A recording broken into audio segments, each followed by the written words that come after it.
Salut à tous dans cette nouvelle vidéo consacrée au PHP.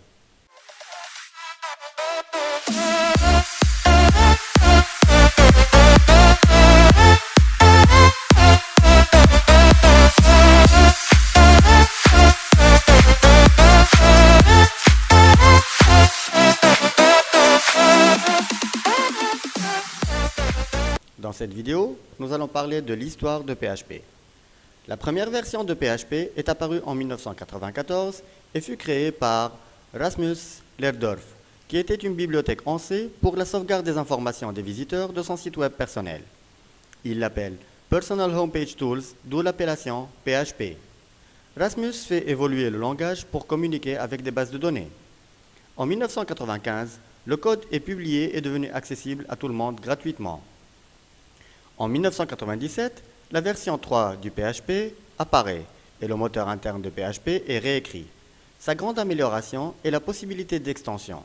Plusieurs développeurs dans le monde proposent des modules qu'on peut ajouter à PHP. L'appellation devient PHP Hypertext Preprocessor. Le PHP 3.0 est installé sur 10% du parc mondial des serveurs web.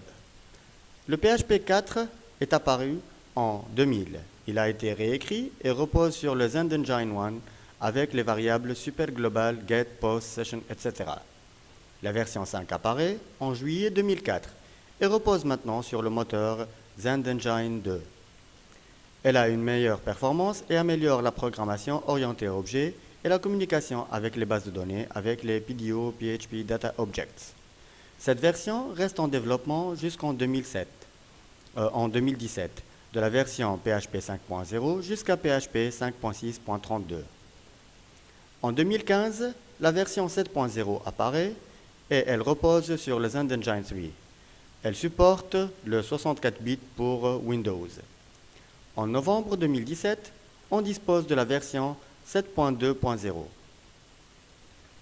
Pour la petite histoire, le logo de PHP, le fameux téléphone, est dessiné par Vincent Pontier, un architecte français à qui un ami développeur lui fait une démonstration du langage PHP. Il se met alors à écrire PHP en majuscule et remarque que de profil, les 3 lettres ressemblent à un éléphant.